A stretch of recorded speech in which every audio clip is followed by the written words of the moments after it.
Всем привет! Сегодня будет необычное видео. Дело в том, что периодически я захожу в таблицы лидеров по сезонам, и в основном я всегда слежу за одним игроком, которого я считаю достойным противником. Так получилось, что во время 25-го рейтингового сезона мне довелось с ним достаточно приличное количество игр сыграть. И знаете, такое бывает, что в своем оппоненте вы находите достойного соперника. Ну и как раз о таком игроке сегодня пойдет речь. Скажем так, это будет небольшой ревайнд на 25-й рейтинговый сезон. Речь, как вы могли уже догадаться, идет о вот этом вот игроке, который занял первое место в 37-м рейтинговом сезоне. Чтобы вы понимали, данный игрок из месяца в месяц очень много играет хорошо. Видите, тут он 12 место занял в 36-м сезоне. В 35-м сезоне он занял 6-е, в 34-м сезоне он занял 9-е, здесь он 2-е место занял. В общем, как вы могли понять, он играет каждый сезон и делает это достаточно успешно. Давайте вернемся к тому сезону, в котором мы с ним встретились. Как вы можете видеть, я занял топ-6. По какой-то причине периодически мое место то 5-е, то 6-е. Почему-то местами иногда меняются позиции. Не знаю, от чего это зависит. Ну и как вы можете заметить, данный игрок на топ-3. И, собственно, в этом сезоне мы с этим игроком успели поиграть, после чего я как раз-таки и стал за ним следить, потому что посчитал его достойным противником. Во время тех игр, которые мы с вами сегодня посмотрим, вы также это увидите, что я данному игроку поставил лайк после первого же боя, потому что мне действительно понравилась с ним игра. Чувствовался какой-то соревновательный дух. Ни с одним из этих игроков, которые здесь есть в этом списке, не чувствовал какого-то такого сопернического уважения, но вот с ним почему-то так сложилось, знаете, ну бывает такое, что-то почувствуете и с теплыми чувствами к игроку относитесь. Что стоит сказать вообще касательно 25-го сезона? Можете тут четко видеть метовых персонажей, какие они были. Понятное дело, Шанкс, Хэнкок, ну и Санджи Таймскип. Вы можете сами оценить, да, насколько некоторые персонажи здесь очень популярны. Очень мало, кстати, среди топ-20 Ходи Джонсов. Но на самом деле Ходи Джонс в этом сезоне был невероятно страшен. Очень много Шанксов, Бо Хэнкок достаточно много, ну и, соответственно, Санджи.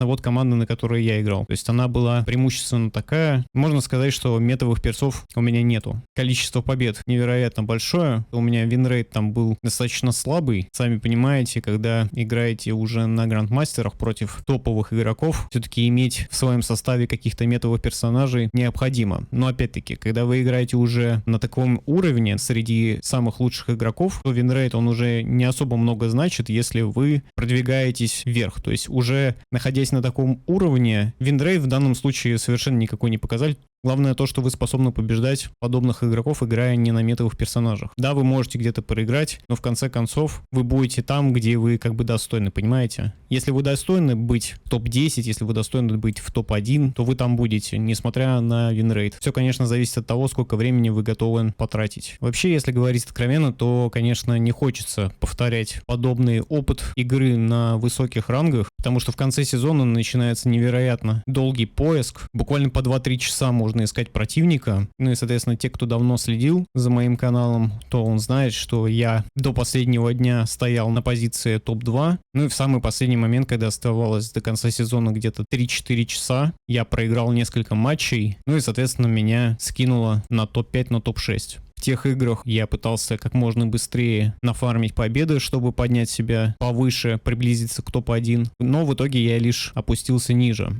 Ну что ж, давайте вернемся к тем самым играм, которые были проведены в 25-м рейтинговом сезоне. Посмотрим на них. 25-й рейтинговый сезон. Уже практически конец сезона. Буквально 3 дня остается до конца. Ну и, собственно, начинаем поиск. То есть вот обратите внимание, его ник. Удобно, что буквально с самого начала видео мы 4-5 игр подряд с ним как раз таки и сыграем. Вот такой у него состав персонажей: Рейли, Кизару и Эйс. Давайте смотреть, как пройдет первая игра.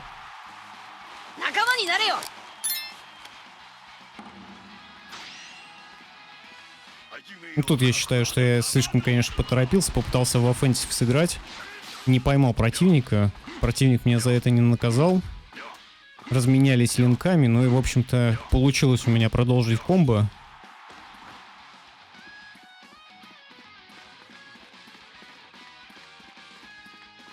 Алдим. Опять моя попытка поймать противника не на контратаке, а именно просто своим же выпадом. Но, как видите, поймать оппонента я не могу. Вот тут мне наконец-таки удалось законнектить, причем достаточно криво. Но тем не менее получилось. По незнанию, видимо, противник сдал не совсем удачный линк. У меня произошел дроп. И меня, в общем-то, за это наказали. Дропать вот здесь, конечно, в этом случае никак нельзя было. Вот здесь хорошо в целом было сыграно. Видите, опять попытаться поймать противника выпадом, но тяжело это сделать, когда противник хорошо двигается. Надо все-таки его именно пытаться ловить на контратаке. Я так понимаю, что я здесь прозевал момент и не смог среагировать, видимо. Здесь хорошо очень получилось поймать противника на выпаде его. Ну и, соответственно, сейчас, по идее, я его должен добить. В целом, достаточно равно получилось. Хорошо поймал противника, но здесь, конечно, стоило как-то поаккуратнее играть, подальше от стены пытаться все-таки. Потому что линк Рюма рядом со стеной очень опасен. Вот здесь хорошее решение было принято, то есть забайтить противника. Видели, да, вот это движение? Я использую скилл, ухожу назад и возвращаюсь этим же скиллом обратно. То есть, возможно, противник ждал моего выпада, но я сделал его в другую сторону. Таким образом, он никак меня своей логией не зацепил. Вот здесь, конечно, очень обидно, что я не успел поймать Кизару. Я так понимаю, что это произошло потому, что у него была ярость. Видите, я буквально в его атаку реагирую, но он все равно успевает уйти.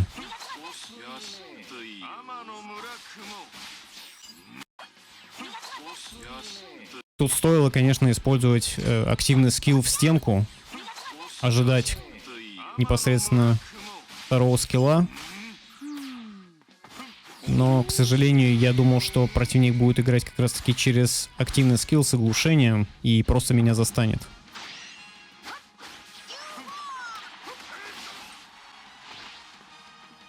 Классическим образом я поймал Кизару, и вот здесь, конечно, невероятное количество урона просто за какие-то миллисекунды я получил. Попытка контратаковать, но в итоге контратакуют меня.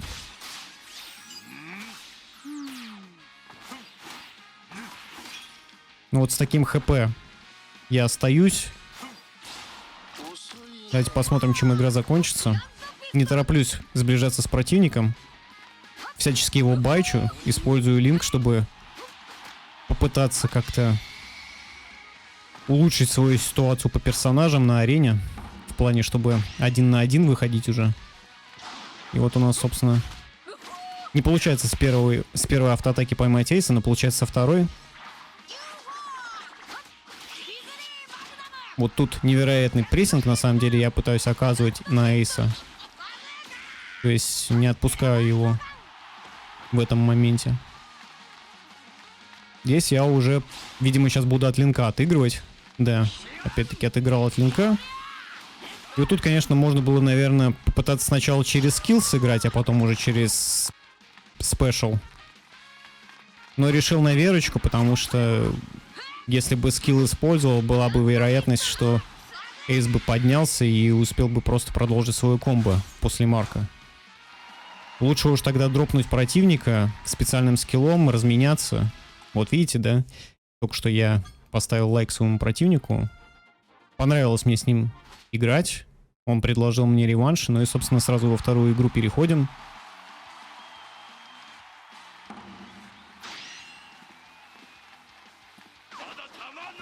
Здесь очень обидно получилось. Не попал я ядрами по нему. Хотя у меня было буквально каких-то там несколько, скажем так, миллисекунд, чтобы его зацепить. Потому что в начале анимации активного скилла Релли можно поймать, но потом он уже быстро может уйти.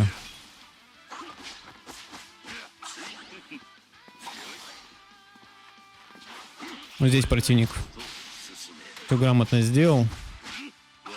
попытался именно через автоатаку меня поймать. Собственно, он это и сделал. Вот здесь была попытка, видели, набросать ядер в стену, чтобы зацепить противника. В случае, если он начнет контратаковать резко. Но яды, к сожалению, неудачно упали.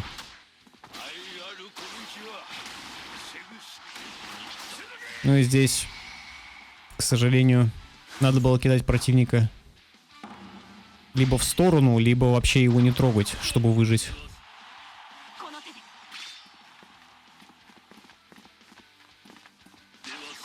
Хорошо, вернулись от первого скилла, поймали противника, ну и, собственно, добиваем его.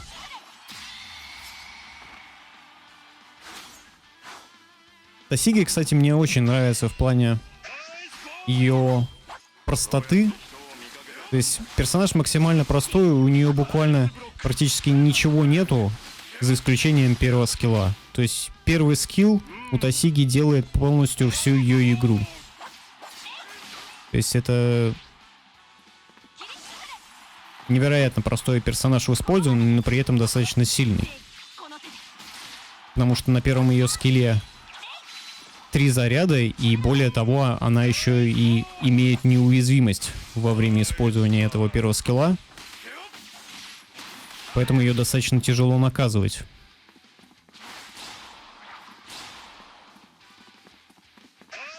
Но тут попытка была поймать спешалом противника в момент его использования скилла, но, видимо, опять из-за ярости не успеваю я просто законнектить скилл. Вот здесь вообще как-то нелепо получилось. Причем, насколько я помню, я 2 раза за игру поймаю подобное копье, когда буду использовать НЛО, то есть активный скилл. То есть в этой ситуации, конечно, это выглядит максимально нелепо. Вот сейчас опять будет это то же самое, смотрите. Опять я не рассчитал тайминги и просто поймал копье. То есть у меня идея какая, что я спокойно, скажем так, танкую копье, и потом уже играю от сосулек Аокизи. Но каждый раз я ловил копье. Здесь противник законнектил. Я его сразу же от себя как можно далеко убираю. Пытается прессинговать меня здесь противник. Здесь не реагирую на второй скилл. Каким-то чудом получилось у меня зацепить Эйса. Ну и здесь я не среагировал. Давайте вообще посмотрим, нажимал ли я кнопку дэша. Ну, нажал в самый последний момент. Причем, обратите внимание, я здесь играю с пингом, таким же, как у китайцев. Я в тот момент находился в Японии, поэтому пинг у меня был очень хороший. Я просто, видимо, не ожидал, что противник будет использовать настолько близко первый скилл. С другой стороны, как говорится, почему бы и нет. Никакого смысла его издалека использовать нет, потому что это все дело видно. Ну вот, собственно, 3-й матч подряд. Пока что у нас счет 1-1.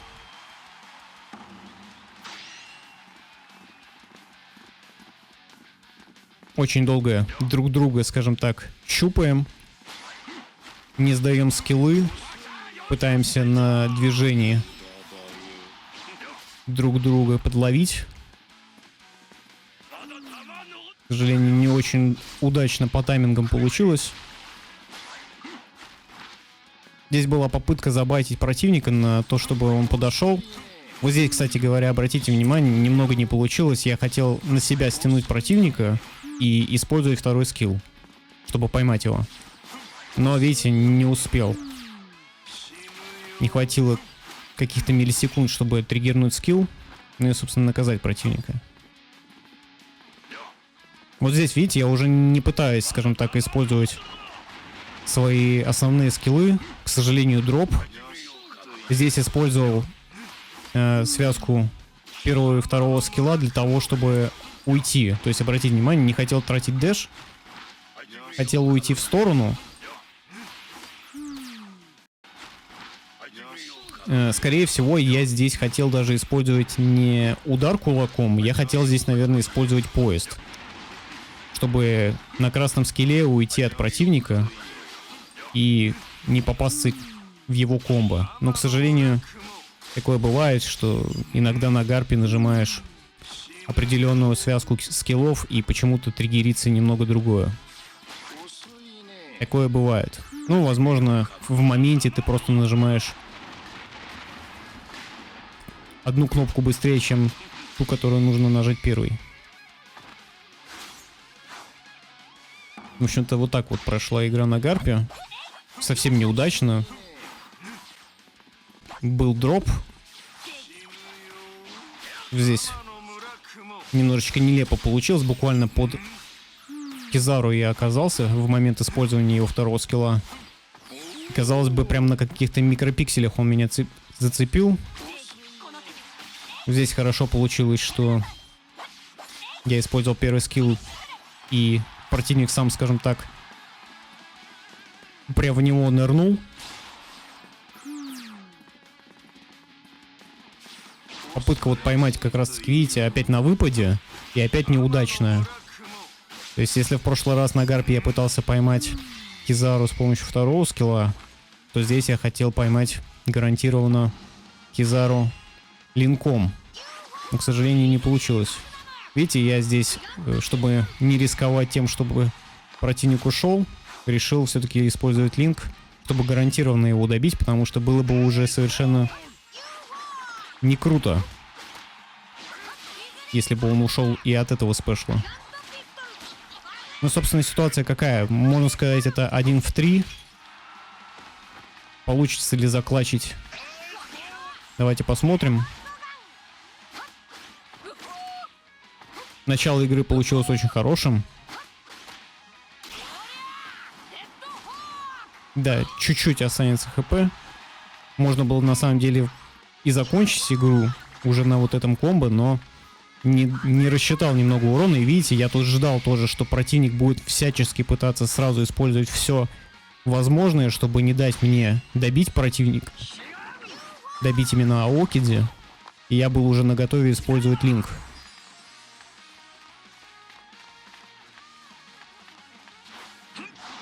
Такой вот прессинг оказывает Эйс. Хорошо здесь получилось с помощью обычного движения в сторону уйти от активного скилла, ну и поймать противника, начать комбо и увернуться от Марка.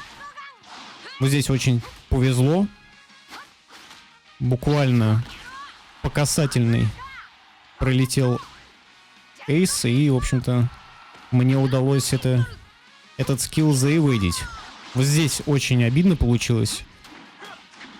Я застопил Эйса активным скиллом. Но, к сожалению, я его не поймал. И еще и просто впустую использовал линк. Вот здесь мне удалось увернуться от первого скилла. Но, к сожалению, я не ожидал, что позади меня есть искры летящие. И вот здесь, конечно, очень сильно повезло. Очень сильно повезло, что противник так неосторожно сыграл. Ну и все, что мне надо было сделать, это просто буквально использовать спешл, чтобы обезопасить себя. Ну и, в общем-то, так и получилось. Пока что 2-1 в мою пользу. 4-я игра против этого же противника. Размен скиллами. Ну и тут уже, конечно, приоритет оказался на самом-то деле одинаковым по восстановлению. Но уже первый скилл очень сильно зарешал, скажем так. Вот здесь прям в атаку противника сам прыгнул. Вот видите, насколько бесплатно на самом деле Тасиги в какой-то степени ловит противников, которые неаккуратно могут сыграть в моменте. Очень хорошо меня здесь он поймал пульками, активным скиллом. Вот здесь опять, видите, очень хотел аккуратненько сыграть. Поймать противника линком, но, к сожалению, не получилось. Буквально на миллиметре он остановился. Ну, вот здесь я наказываю противника. И, в общем-то, добиваю.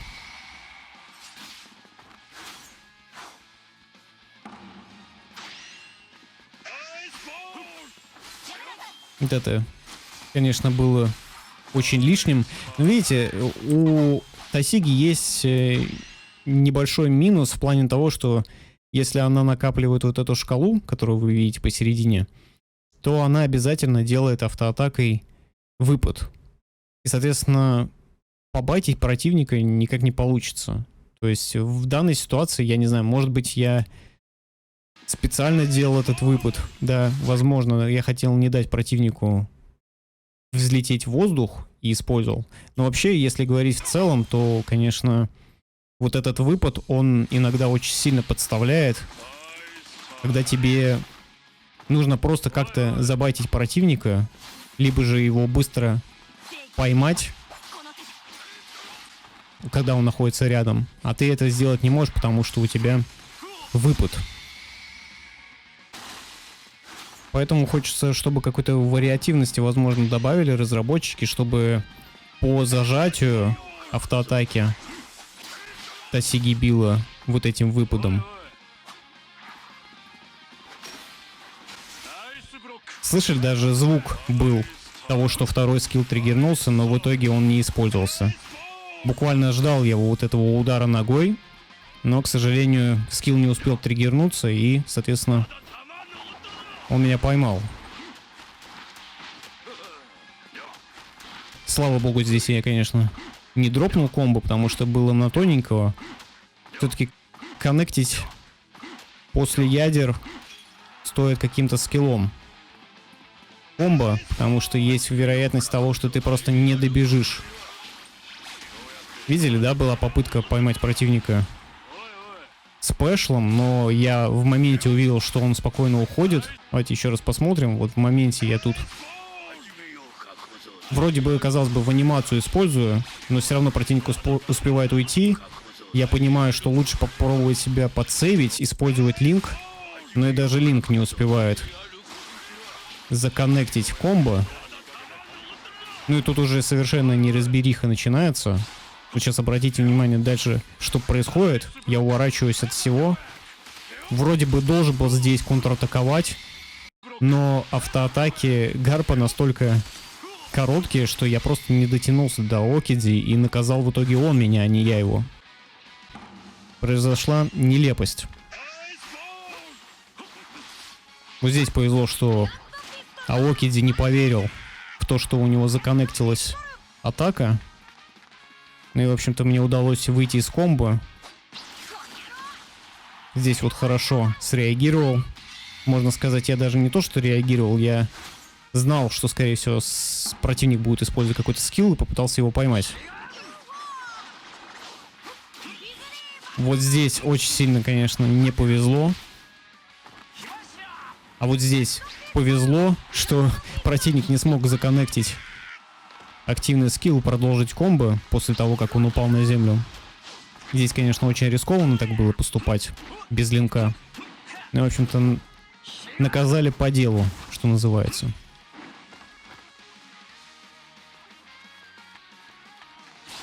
Не тороплюсь использовать я колесо.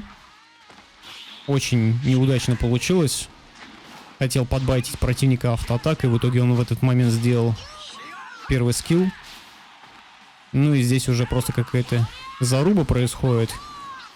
Правильным решением было сразу использовать спешл, потому что существовала вероятность того, что меня поймают искры, которую Эйс выпустил. И обратите внимание, что здесь начинается в конце уже. Просто невероятные какие-то увороты. Максимально долго держу свой первый скилл, чтобы вот именно вот в этом моменте как раз-таки Эйса и поймать. Когда он выпускает финальный проджектайл. И, в общем-то, мне удается в этот момент влезть и поймать его. Но, в общем, очень напряженные игры были, конечно. И вместе с этим очень крутые. Ну что ж, в очередной раз противник кидает мне реванш. Это уже 5-я игра. Пока что счет 3-1 в мою пользу. Давай сейчас я посмотрю. По-моему, забанил, да? Тасиги. Судя по всему, забанил Тасиги наш противник. Видимо, думает, что очень сильно... Да, забанил он Тасиги. Считает, что очень много проблем она приносит. Ну, я, соответственно, как вы могли понять, никого у противника не банил. То есть я позволял ему играть ровно в том составе, в котором он хочет. Ну, за исключением того, что изначально Шанкс у меня был забанен, и он на нем не играл. А он вроде как мейнит Шанкса тоже.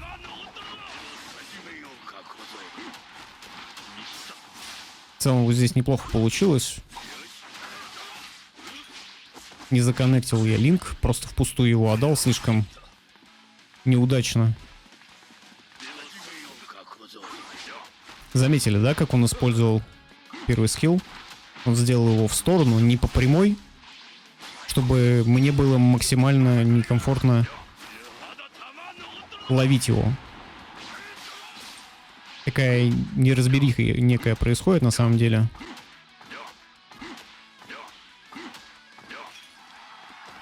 Если вы думали, что это какая-то ошибка с моей стороны вот в этом моменте, что я использую ядра, давайте еще раз посмотрим, что здесь произошло. На самом деле я здесь пытался обезопасить себя. То есть я вижу, что я противника не ловлю. То есть вот в этом моменте, я вижу, что я противника не ловлю. То есть то, что я его поймал, это случайность на самом деле. Потому что он сам решил ко мне подойти на скилле. Здесь я хотел уже обезопасить себя, кидая ядра в стену. То есть если будет какое-то сближение ко мне, то, может быть, мои ядра его поймают. То есть такая у меня идея была. То есть если вдруг он подойдет ко мне поближе к стене, то я его смогу, возможно, зацепить. Но потом, как я увидел, что он отошел от стены, я сразу же начал кидать ядра в его сторону. Ну, вы, в принципе, знаете, я достаточно часто так делаю. То есть я могу по-разному сыграть. Я могу на восстановление ядра начать кидать в стену. А могу попытаться забайтить противника, который стоит на ногах. Начать кидать ядра в стену рядом с собой, а потом резко развернуться и начать кидать ядра в сторону противника. Да, пока я обсуждал здесь, скажем так, ядра, посмотрите, что здесь происходит. Не реагирую, здесь дэши нету. Использую линк. Противник использует ульту на мой спешл. В итоге он и я миссуем ее. Хотя на самом деле я его по-хорошему должен был наказать после того, как он использовал ульту.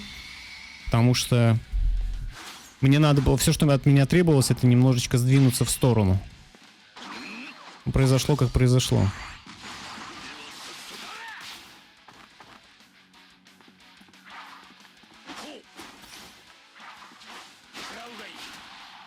Здесь хорошо получилось. Проследовал за противником. Не стал, скажем так, отходить назад. Решил допушить, и это, в общем-то, принесло свои плоды. Вот здесь очень хорошо было все сделано. На самом деле, я должен был, конечно, противника и без линка поймать. Просто автоатакой, но я решил, что похоже, что я не успеваю немного.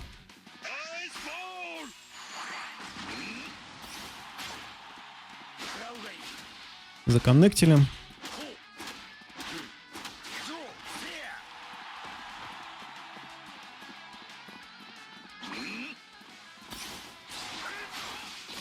Здесь противник, конечно, меня очень сильно наказал на этом моменте. Стоило играть именно от мили-атак. И смотрите, опять-таки я не поймал Аокиди. Слава богу, что у него, похоже, закончились дэши, и я смог его спешлом поймать.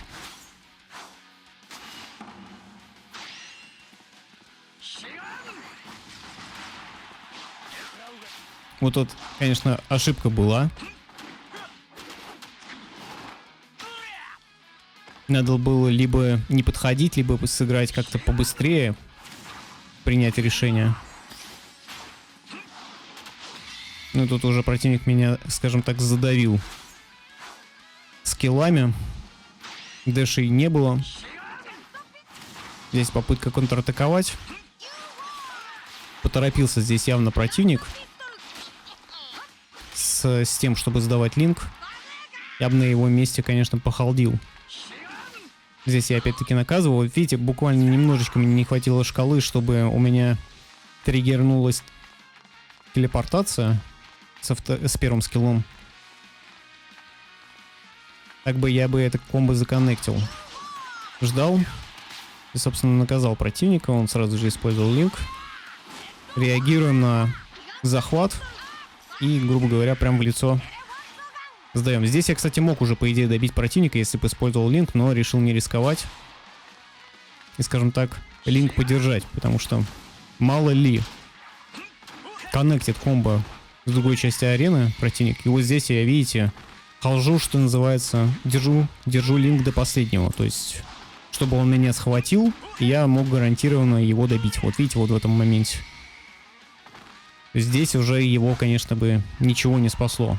То есть любая долгая анимация, я ее вижу и, соответственно, просто его наказываю. Ну и все, в общем-то, на этом заканчиваются игры с данным противником. По-моему, больше реванша он уже мне не мог дать. Соответственно, поэтому мы и прекратили с ним играть. Либо же он уже сам решил, что продолжать не стоит, потому что не получалось у него против меня выиграть. По итогу сыграли 5 матчей, 4 игры в мою пользу, одну он выиграл. В целом игры были достаточно равные. Было много ошибок. Даже, знаете, наверное, не ошибок, а я пытался, наверное, скорее нащупать. Пытался понять, насколько можно его ловить своими выпадами. Но, как и показала практика, лучше все-таки, конечно, контратаковать противника. Потому что на гарпе очень наказуемо не иметь первый и второй скилл. Тебя просто, грубо говоря, запанишат чем угодно. Хоть автоатаками, хоть скиллами. То есть гарпа поймать очень легко, если он потерял связку первого и второго скилла. Вот такие вот игры были у нас с игроком, который в 37-м рейтинговом сезоне занял топ-1. В общем-то, на этом все. Огромное спасибо, что смотрели. И всем пока-пока.